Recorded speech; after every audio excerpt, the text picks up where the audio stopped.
नमस्कार, उत्तराखंड की खबरों में आपका स्वागत है। मैं हूं मनोज मानस। खबरों का रुख करेंगे उससे पहले देख लेते हैं इस वक्त के हेडलाइंस। उत्तराखंड में हेलीकॉप्टर हादसों पर सीएम धामी सख्त। एसओपी के लिए गठित की 10 सदस्यों की टीम सचिव गृह। आपको बता दें, हेलीकॉप्टर हादसों पर सीएम धामी सख्त। देवभूमि में चरम पर पहुंची चार धाम यात्रा।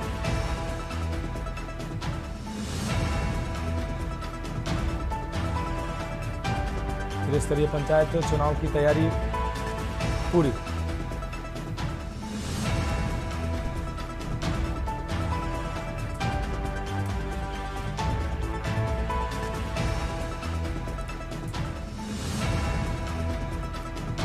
शराब नीति का उल्लंघन, हाई कोर्ट में सुनवाई।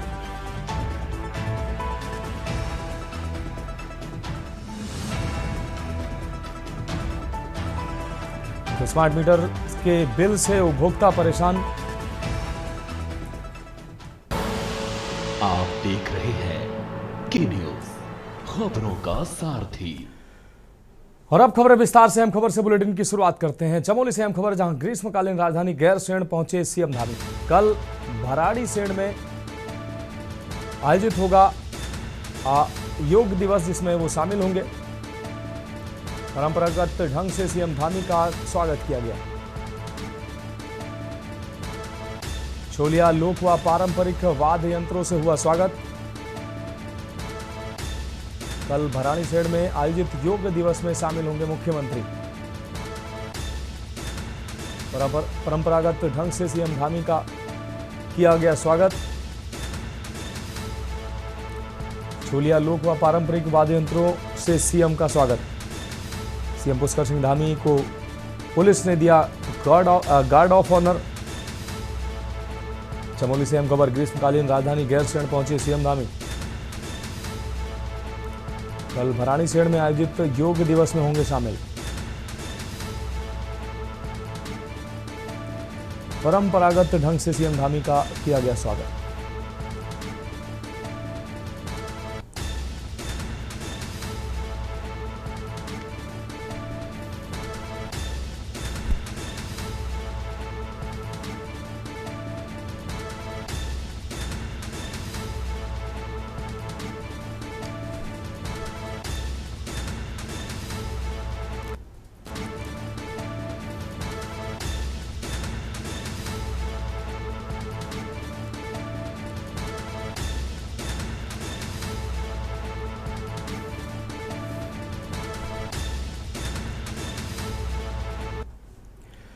और रुक करेंगे अब अगली रिपोर्ट का। उत्तराखंड की भाजपा सरकार भ्रष्टाचार को लेकर एक बार फिर अपनी ही पार्टी के अंदर से उठ रही आवाज से घिरती नजर आ रही है। बीजेपी के लैंसडाउन विधायक महंत दिलीप रावत ने प्रदेश में फैले भ्रष्टाचार, प्रशासनिक अनियमितताओं और सरकार की विफलता को लेकर जिस प्रकार से सार्वजनिक रूप से सवाल उठाए हैं वह बेहद गंभीर हैं और चौंकाने वाले हैं। इस पूरे मामले पर मुख्य विपक्षी पार्टी कांग्रेस ने इस पर प्रतिक्रिया देते हुए कहा कि अब यह बात विपक्ष के नेता ने नहीं की है, बीजेपी के अंदर से ही अब आवाज उठने लगी है, जो इस बात का प्रमाण है कि धामी सरकार पूरी तरह से भ्रष्टाचार में लिप्त है और जनता से जुड़े मुद्दों पर असंवेदनशीलता दिखा रही है।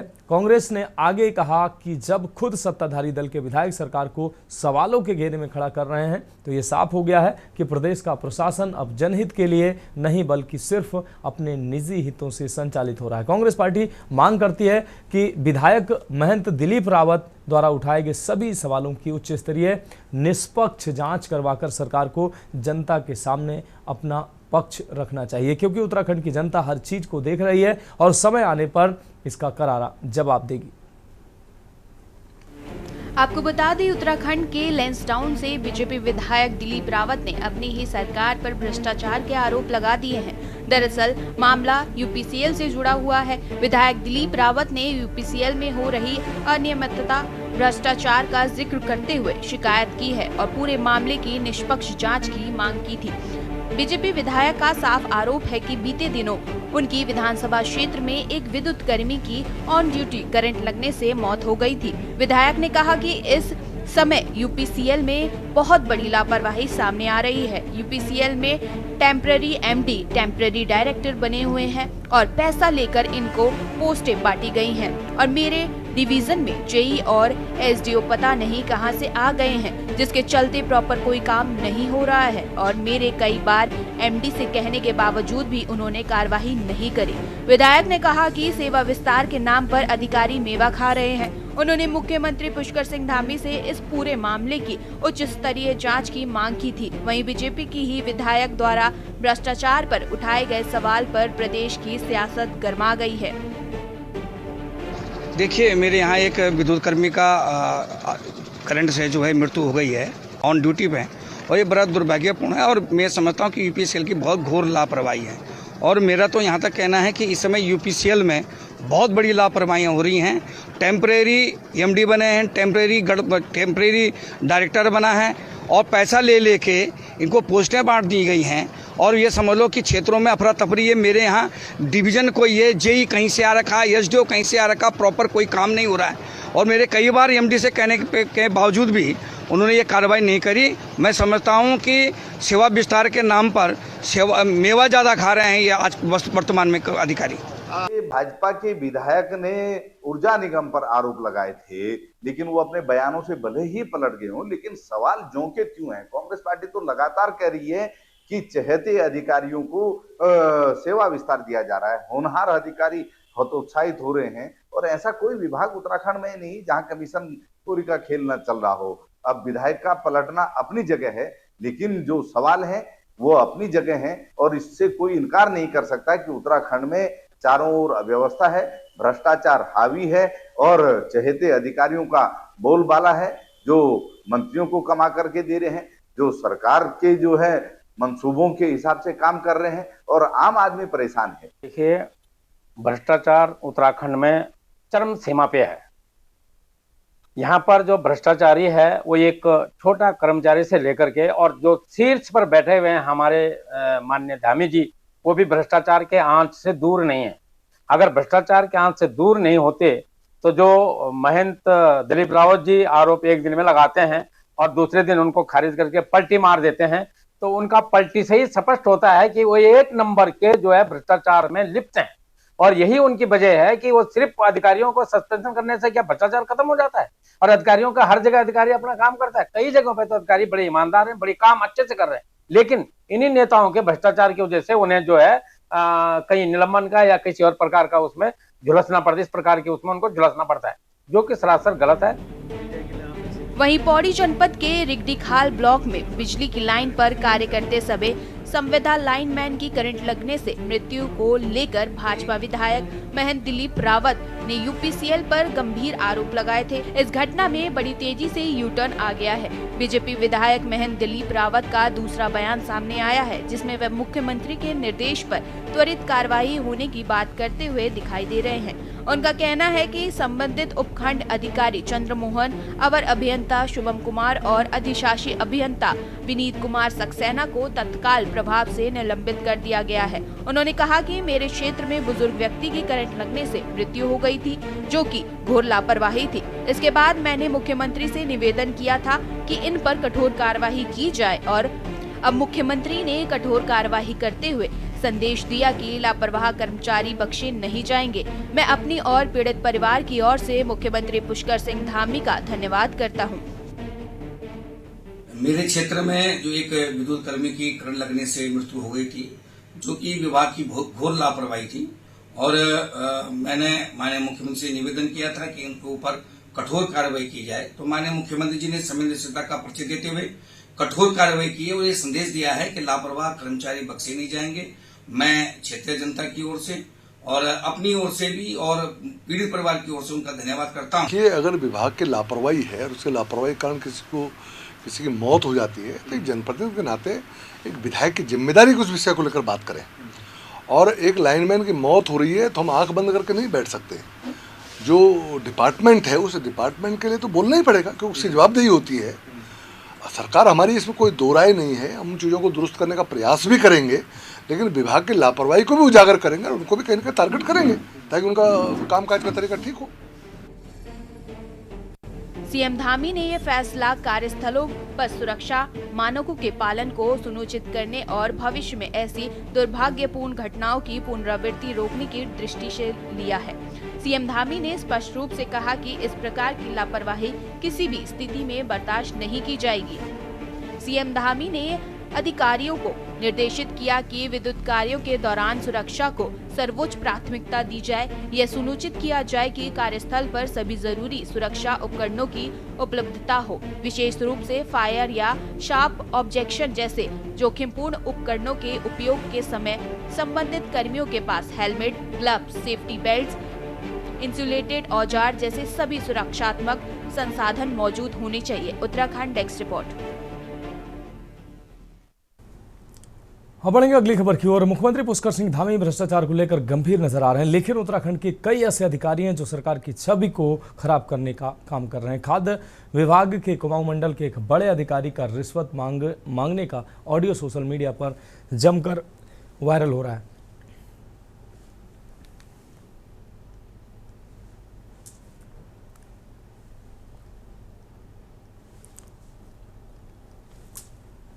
मामले में मंत्री ने कार्रवाई की बात कही है।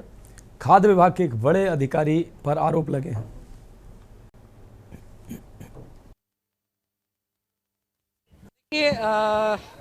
जांच आ जाने दीजिए।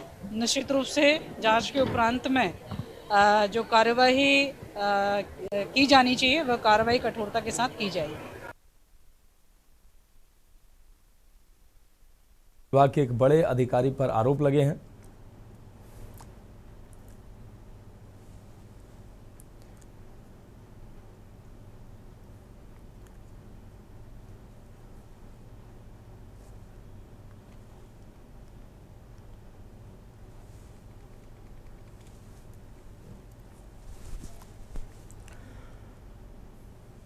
अगली खबर मंगलौर से, जहां 11 जुलाई से शुरू होने वाली कांवड़ यात्रा को लेकर मंगलौर के लिवरहेड़ी में उत्तर प्रदेश और उत्तराखंड पुलिस की संयुक्त मीटिंग में मुजफ्फरनगर सीओ और हरिद्वार ट्रैफिक एसपी सहित तमाम क्षेत्रों के पुलिस अधिकारी मौजूद रहे, जिन पर कांवड़ यात्रा के दौरान डीजे को पूरी तरह से प्रतिबंधित करने और रूट डायवर्जन को लेकर अहम मुद्दों पर विचार विमर्श किया गया। इस दौरान उत्तर प्रदेश और उत्तराखंड में जगह जगह पुलिस चौकियों को स्थापित करने की बात भी कही गई, जो किसी भी तरह की विपरीत परिस्थितियों से निपटने के लिए सक्षम रहेंगी। 11 तारीख से लेकर 23 तारीख तक मेला चलेगा सर। इस साल से हमने एक नई पहल की है जिसमें हम ट्रैफिक लेवल पे भी इंटर स्टेट कांवड़ मीटिंग करते आएंगे। आज हमने शुरू किया है और 2 दिन पहले हमने बिजनौर के साथ भी यही किया है, तो उत्तर प्रदेश के साथ हम लगातार कर रहे हैं और इसमें हमने ट्रैफिक को लेके काफ़ी पे चर्चा की है। वहाँ के एसपी ट्रैफिक, सीओ ट्रैफिक और लोकल एसएचओ और ट्रैफिक इंस्पेक्टर सभी आए थे, तो हमने डाइवर्जन को लेके उस पर बात की है। डाइवर्जन के अलावा हमने रेन फैक्टर को कंसिडर किया है उसमें, और इन दोनों के अलावा सबसे इम्पोर्टेंट है कम्युनिकेशन, जिसको हमने काफ़ी अच्छी तरीके से डिटेल में डिस्कस किया है कि कैसे हमें कम्युनिकेट करना है एक दूसरे के साथ और कैसे हमें कांवड़ को सुगम और बहुत अच्छे से स्मूथ तरीके से संपन्न करवाना है। उत्तराखंड में चारधाम यात्रा पूरे चरम पर है। श्री बद्री केदार मंदिर समिति के अध्यक्ष हेमंत द्विवेदी के अनुसार अब तक बद्रीनाथ और केदारनाथ धाम में करीब 20 लाख श्रद्धालु दर्शन कर चुके हैं। उन्होंने बताया कि सरकार, मंदिर समिति और प्रशासन मिलकर यात्रियों के लिए चिकित्सा, परिवहन और आपदा प्रबंधन जैसी सुविधाएं उपलब्ध करा रहे हैं। द्विवेदी ने श्रद्धालुओं से अपील की है कि वे मौसम को ध्यान में रखते हुए अपनी यात्रा की योजना बनाएं।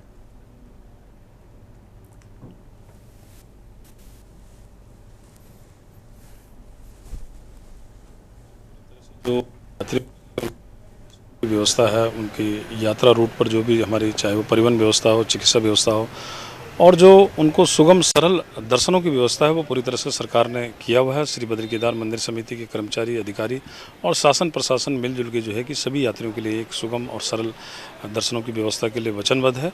और इस समय 2 तारीख को जहाँ हमारे कपाट खुले थे श्री केदारनाथ जी के और 4 तारीख श्री बद्रीनाथ जी के, आज 19 तारीख तक लगभग जो है कि 20 लाख लोगों ने जो है, तीर्थयात्रियों ने वहाँ पर जो है कि दर्शन किए हैं।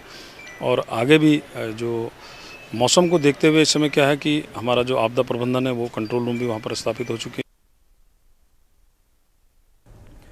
उत्तराखंड में त्रिस्तरीय पंचायत चुनाव की तैयारियां अंतिम चरण में है। अंतिम आरक्षण पर आई आपत्तियों का निस्तारण कर अंतिम सूची प्रशासन को भेज दी गई है। पंचायती राज निदेशालय 2 दिन में अंतिम आरक्षण जारी करेगा, जिसके बाद चुनाव आयोग अधिसूचना जारी करेगा। भाजपा ने भी संगठनात्मक स्तर पर तैयारी शुरू कर दी है। प्रदेश और विधानसभा स्तर पर पदाधिकारी नियुक्त किए जा रहे हैं जो चुनाव की निगरानी करेंगे। पार्टी जल्द जिला पंचायत प्रत्याशियों की सूची जारी करेगी।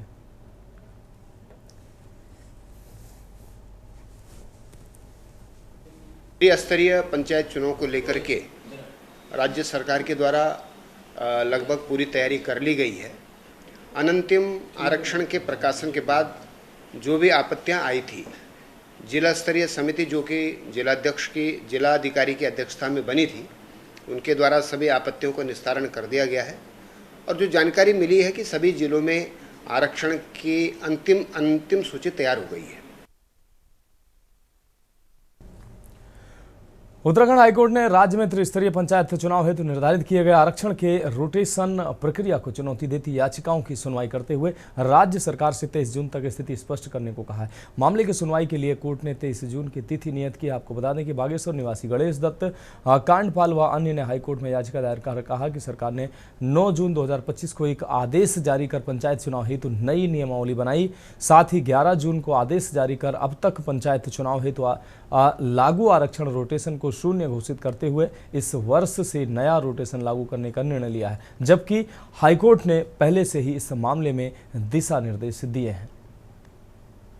याचिका जो थी उसमें हमने जो रूल्स बनाए हैं 2025 के, अभी 9 जून 2025 को, उसको चैलेंज किया है, ये कहते हुए कि वो रूल्स जो हैं वो as per the procedure let down नहीं है। और साथ ही साथ इसमें सबसे इंपॉर्टेंट इशू ये है कि एक गवर्नमेंट ऑर्डर के द्वारा जो बाद में 11/6/2025 को इशू किया है, ये मान लिया जा रहा है कि ये पहली बार इसमें चक्र लगेगा, रोटेशन लगेगा रिजर्वेशन के लिए। यानी कि आज तक पिछले 25 साल में जितने भी रिजर्वेशन हुए हैं उनको इन्होंने जीरो मान लिया। जो सीट पिछले 4 साल से 3 साल से रिजर्व आ रही थी उसको फिर से रिजर्व कर दिया, जो कि पहले ही हमारे उच्च न्यायालय ने, डिवीजन बेंच ने कह रखा है कि you can not wish away with previous reservations granted till date. और फिर भी इस बार एक गवर्नमेंट ऑर्डर के द्वारा 11/6/2025 के द्वारा ये कह रहे हैं और ऐसा करने की कोशिश की जा रही है कि ये पहला चक्र लगेगा रिजर्वेशन का। याचिकाकर्ता भी इसी से एग्रीड है कि पिछले जिस सीट से वो लड़ना चाह रहा है वो पिछले 3 चुनावों में ऑलरेडी रिजर्व आ रही थी। फिलहाल खबरों में वक्त एक ब्रेक का है, जल्द हाजिर होंगे।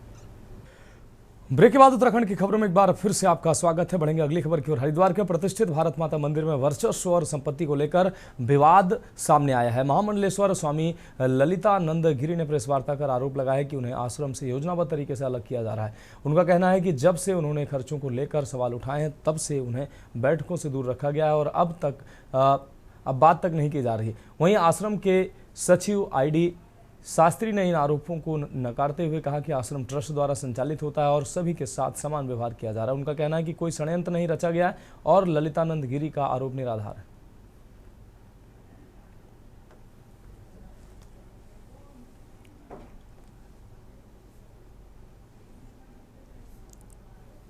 मामला ये है कि हम लोग सच बोलते हैं। हमने मीटिंग में बोला, जो भी काम गलत होता था बोला गया, जिस वजह से वो हमारे खिलाफ हुआ।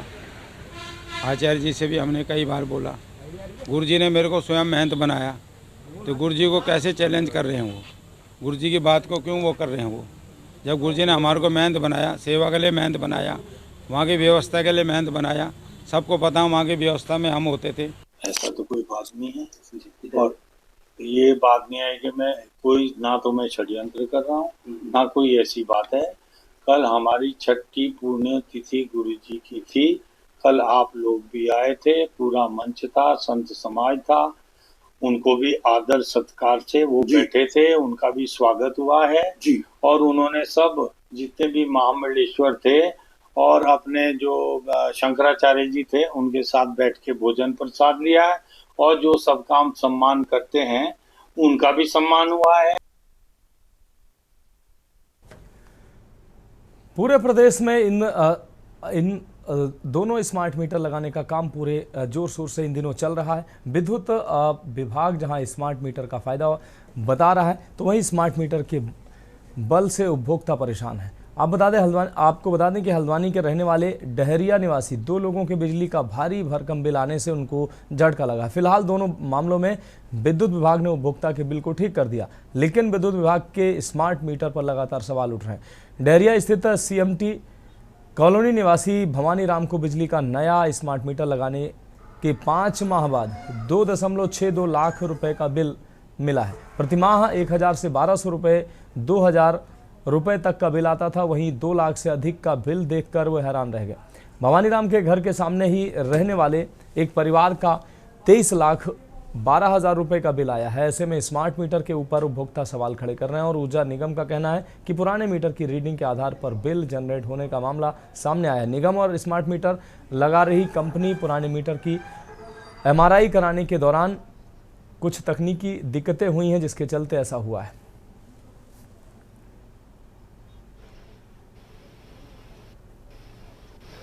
ये सरासर गलत है कि अधिकारी दौड़ा रहे हैं। 23,000 का कोई बिल नहीं आया है बहरिया में।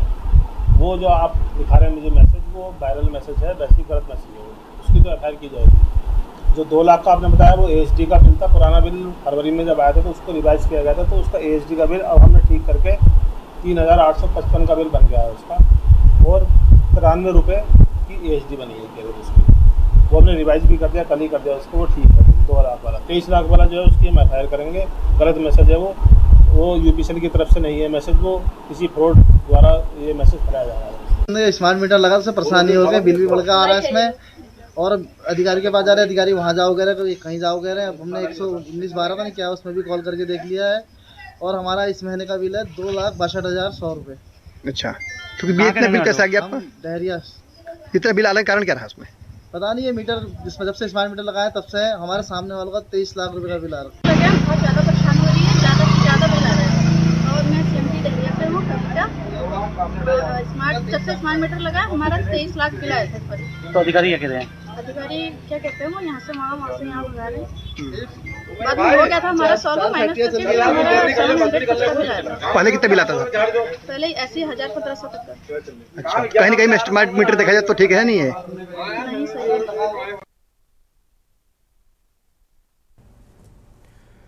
उत्तराखंड हाईकोर्ट ने नैनीताल के हल्द्वानी में बार कारोबारियों द्वारा शराब नीति का उल्लंघन किए जाने को लेकर दायर जनहित याचिका पर सुनवाई करते हुए मामले की सुनवाई के बाद कोर्ट की खंडपीठ ने राज्य सरकार से बार कारोबारी द्वारा किए गए अतिक्रमण की जांच कर 1 सप्ताह में रिपोर्ट पेश करने को कहा है। मामले की सुनवाई के लिए कोर्ट ने एक तिथि नियत की है। आपको बता दें कि हल्द्वानी निवासी प्रकाश पांडे ने उच्च न्यायालय में जनहित याचिका दायर कर कहा कि हल्द्वानी में बार कारोबारियों द्वारा शराब नीति का उल्लंघन कर शहर में बड़े होल्डिंग लगाए गए हैं, जिससे युवा नशे की तरफ आकर्षित हो रहे हैं और इसका बुरा प्रभाव युवाओं पर पड़ रहा है। याचिका में हल्द्वानी में कुछ बार कारोबारियों द्वारा सरकारी भूमि पर अतिक्रमण करके उसका उपयोग पार्किंग के तौर पर भी किया जा रहा है, जो शराब नीति के विरुद्ध है। बार स्वामियों के पास खोलने से पहले 600 मीटर की पार्किंग की व्यवस्था होनी आवश्यक है, जिससे कि आमजन को कोई दिक्कत ना हो। आबकारी नीति ये भी कहती है कि बार शैक्षणिक क्षेत्र, बाजार व निवास स्थानों पर ना हो, लेकिन हल्द्वानी में वॉकवे के पास स्कूल व बाजार व आवास है, वहां पर भी बार चलाने का लाइसेंस दे दिया गया है।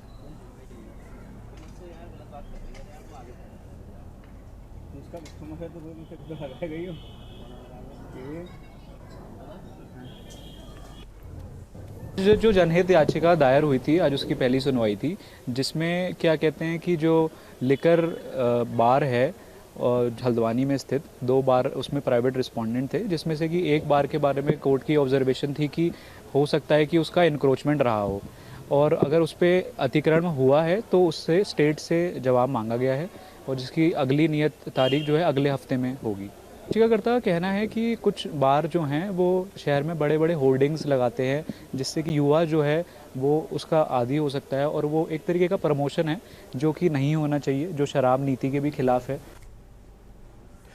फिलहाल उत्तराखंड की खबरों में अभी के लिए मेरे साथ इतना ही। मुझे दीजिए इजाजत और आगे आप देखिए के न्यूज़ इंडिया का विशेष कार्यक्रम मंथन हमारे प्रधान संपादक दुर्गेन चौहान जी के साथ।